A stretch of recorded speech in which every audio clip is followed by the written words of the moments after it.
Nuestros amigos de Infobae publican en el 2019 este texto que les queremos compartir del autor Alfredo Serra. Entre lo real y lo fantástico, la breve vida, la misteriosa muerte y la enorme literatura de Marcel Schwab. Sus apenas 6 años como escritor bastaron para declararlo sin fecha de vencimiento. Un repaso por las obras de uno de los autores de cabecera de Jorge Luis Borges. Muy joven, apenas 17 años, el traqueteo del tren que a tantos desvela y hunde en historias absurdas, a él, André Mayer, que más tarde adoptará el Marcel Schwab, que lo hará escritor de culto, lo optimiza un libro, La isla del tesoro, de Robert Louis Stevenson. De esa travesía escribirá: esas páginas me impresionaron como nada antes. Las leí bajo la luz vacilante de una lámpara de ferrocarril. Los cristales del vagón se teñían de rojo de la aurora meridional cuando llegué al final. Como Jim Hopkins, tenía ante mis ojos a John Silver y su botella de ron. Y sin duda, el toc toc toc de una pata de palo sobre el piso de madera y el loro gritando: piezas de 8, piezas de 8. 10 años después, el ávido insomne viajó a Samoa solo para conocer la tumba de Stevenson. Abre comillas, pero vi gente desconcertante, unos hermanos maristas muy sucios, y huí sin ver la tumba, cierra comillas. Pero aún sin capitán loro y doblones, Marcel era un predestinado. Llegó a este mundo donde toda construcción está hecha de sobras y escombros, nada hay de nuevo en este mundo sino las formas. El 23 de agosto de 1876 en Chavin, Haute-Saône, y partió justamente temprano a sus 37 años, el 26 de febrero de 1905 en París. Su padre, George, y sus tíos rabinos eran familias judías casi rica y cultísima. Según la leyenda, posiblemente cierta, antes de sus 10 años dominaba el inglés y el alemán. En esos días, la literatura era un barco a costalazos, babor y estribor y babor, entre el crudo naturalismo de Émile Zola y su malitación contra los males sociales y el simbolismo de Baudelaire, Rimbaud, Verlaine y Mallarmé. Pero a espaldas de Zola y sus sueños de justicia, Marcel iba como un imán, una mariposa a la tulipa, a los bajos fondos, fascinado por los marginales, los pícaros, coquillards, los bandidos, los vagabundos y el argot de esos personajes. No por nada estudió a Trabujo, Franco y Villon, París 1463-1431, el poeta del populacho, ladrón y asesino, y ahorcado a los 32 años, final que había presagiado en su famosa balada de los ahorcados. La dama de la guadaña, a quien John Conquet imaginó, abre comillas, encaramada en altos coturnos y envuelta en acerada tela negra. Apenas le dio tiempo para, en un breve segmento, 6 años, escribir toda su obra, traducir a Stevenson y a Shakespeare, y en 1896 dar a la imprenta sus Vidas Imaginarias, colección de 22 biografías fundidas en un crisol de realidad, ficción, fantasía, de Empedocles y Heróstrato, a Pocahontas y el Capitán Kidd. En este punto irrumpe Borges, abre comillas, como aquel español que, por virtud de unos libros, llegó a ser Don Quijote. Schwab, antes de ejercer y enriquecer la literatura, fue un maravillado lector. Le tocó en suerte Francia, el más literario de los países. Le tocó en suerte el siglo XIX, que no desmerecía del anterior. Sus vidas imaginarias datan de 1896. Para su escritura inventó un método curioso. Los protagonistas son reales, los hechos pueden ser fabulosos y no pocas veces fantásticos. El sabor está en ese vaivén. Hacia 1935 escribió un libro condoroso que se llamaba Historia Universal de la Infamia. Una de sus muchas fuentes, no señalada aún por la crítica, fue este libro de Schwab, de la última solapa de la edición de Vidas, editado en la colección de Arcón en AMC de 1998. Dos mujeres hubo en su vida. En 1890, Louise, una joven prostituta a la que amará con locura y que lo dejará 5 años después, abatido por la tisis, el estigma del hambre y la miseria. Casi sobre las cenizas de Luis conoce a la última pasión, Margarit Moreno, actriz de fama, pero aún más notoria por su belleza y su voz, que Marcel juzga irresistible como de otro mundo. Entre ese encuentro y vidas imaginarias transcurrió un año, y 15 hasta el extraño y terrible mal que lo matará. En sus biografías lo definen como neumonía o gripe, pero son excusas dictadas por el asombro y la ignorancia. Según Marcel, abre comillas, algo terrible se había apoderado de mis intestinos y luego de operado me vi como un horrible cadáver eviscerado, cierra comillas.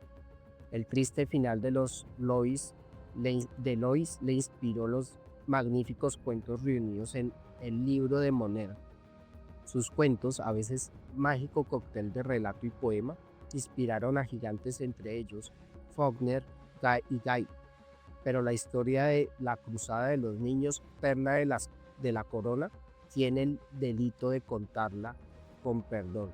Aquí va. 2 columnas de niños, impulsados por el fuego de la pericia de unos monjes goliardos, parten, siglo XIII, de Flandes, norte de Alemania y Francia, rumbo a Jerusalén para liberar el Santo Sepulcro sin más armas que su fe y su inocencia. Una de las columnas zarpa de Génova y una tempestad devora sus barcos. La otra sale de Marsella y llega a Alejandría, pero no a la meta. Algunos mueren asesinados y otros terminan vendidos como esclavos o pan de harenes y burdeles. La aventura y la tragedia están narradas por Schwab con una formidable técnica sin fisuras. 8 monólogos de otras tantas voces, obra maestra, como los cuentos de vidas imaginarias.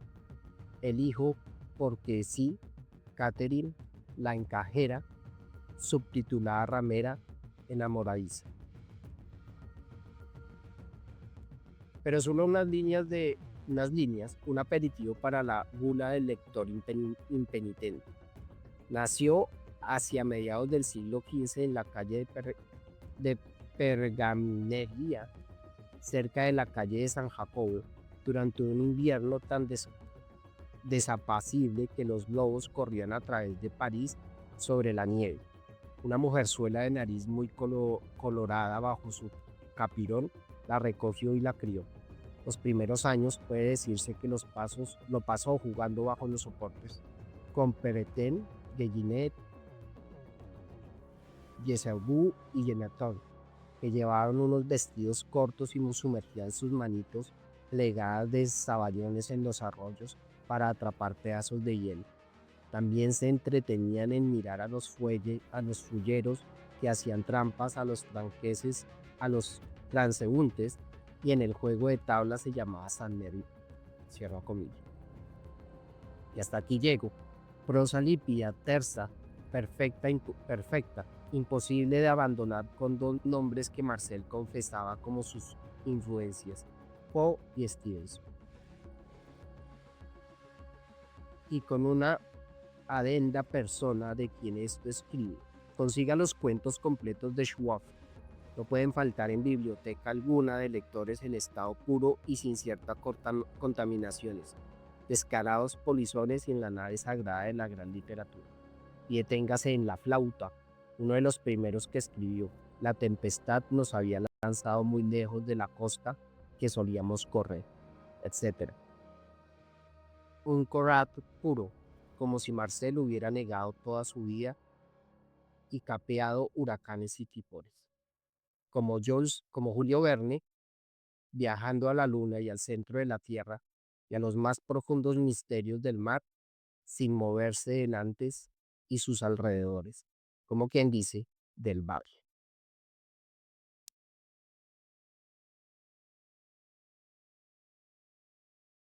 Hoy, en Cuentos para leer los sábados de los Guardianes de las Letras, les compartimos entonces La muerta que escuchó la queja de la hermana enamorada de Marcel Schwab. La muerta que escuchó la queja de la hermana enamorada de Marcel Schwab. Septimia fue esclava bajo el sol africano, en la ciudad de Andrumeto, y su madre, Amoena, fue esclava, y la madre de ésta fue esclava, y todos fueran bellas y oscuras. Y los dioses infernales le revelaron los filtros del amor y de la muerte. La ciudad de Andrumeto era blanca y las piedras de la casa donde vivía Septimia eran de un rosa tembloroso, y la arena estaba sembrada de conchillas que el mar tibio arrastraba desde la costa de Egipto, en el sitio donde las 7 bocas del Nilo expanden 7 vasos de colores distintos. En la casa marítima donde vivía Septimia, se sentía morir la franja de plata del Mediterráneo, y a sus pies el abanico de brillantes líneas azules se desplegaba hasta el ras del cielo. Las palmas de las manos de Septimia estaban enrojecidas de oro y la extremidad de sus dedos pintada. Sus labios gustaban a mirra y sus pupilas suntuosas se estremecían dulcemente. Así marchaba sobre el camino de los arrabales.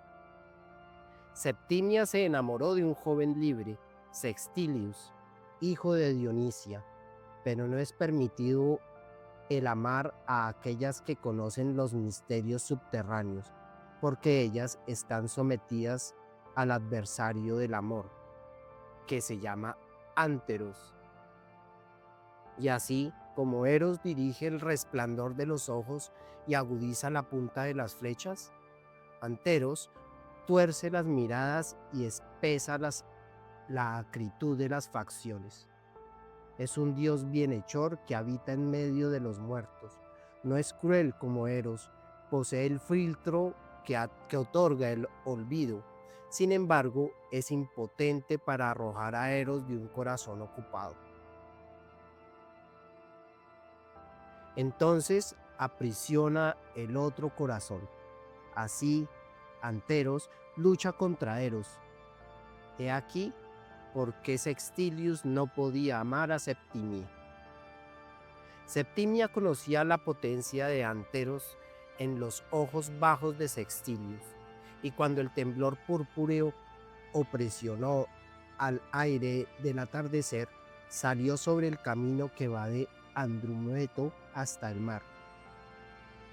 Es este un camino apacible donde los enamorados beben vino, apoyados contra las corteses murallas de las tumbas. La brisa oriental sopla sobre las necrópolis. La luna nueva, aún velada, comienza a errar vacilante. Muchos muertos embalsamados rodean a Andrumeto con sus sepulturas. Y allí dormía Fenicia, hermana de Septimia, esclava como ella, que murió a los 16 años antes que ningún hombre hubiera aspirado su honor. La tumba de Fenicia era estrecha como su cuerpo. Muy cerca de su frente una gran losa detenía su mirada vacía. De sus labios ennegrecidos salía aún el perfume de los aromas en que la habían empapado. Sobre su mano sabia brillaba un anillo de oro verde incrustado con 2 rubíes pálidos y conturbadores. Soñaba, con su sueño estéril, eternamente en las cosas que no había conocido. Bajo el blancor virgen de la luna nueva, Septimia se extendió cerca de la tumba estrecha de su hermana contra la buena tierra. Lloró y proximó su boca al conducto por donde se vierten las libaciones y su pasión se exhaló. Hermanita mía, dijo, aléjate de tu sueño para escucharme. La pequeña lámpara que ilumina las primeras horas de los muertos se ha extinguido. Has dejado deslizar de tus dedos la ampolla de vidrio colocado que te habíamos dado. El hilo de tu collar se ha roto y las cuentas de oro están esparcidas alrededor de tu cuello. Nada queda de ti. Escúchame porque tú tienes el poder de transmitir mis palabras.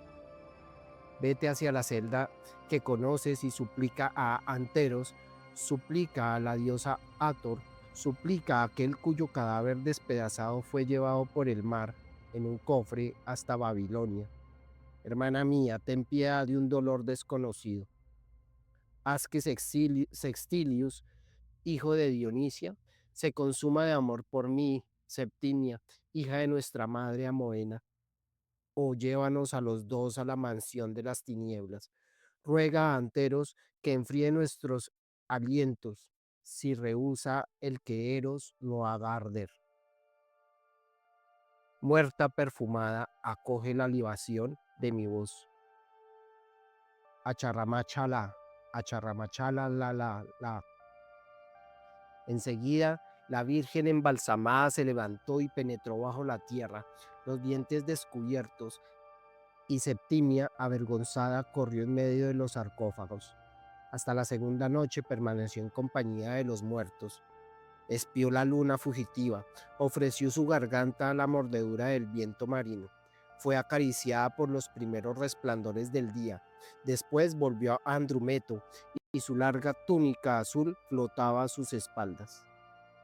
Mientras tanto, Fenicia, rígida, erraba por los circuitos infernales. No pudo encontrar a Anteros, porque su corazón ignoraba el deseo, pero en su corazón marchito experimentó la piedad que los muertos sienten por los vivos.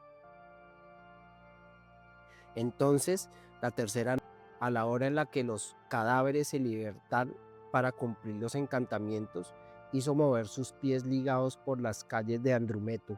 Sextilius se estremecía regularmente por los suspiros del sueño, el rostro dado vuelta hacia el techo de su cuarto, y Fenicia muerta, cubierta de vendajes perfumados, se sentó cerca suyo, y ella no tenía cerebro ni vísceras, pero su corazón disecado se le había vuelto a colocar en el pecho, y en ese momento Eros luchó contra Anteros, y Eros se apoderó del cuerpo embalsamado de Fenicia.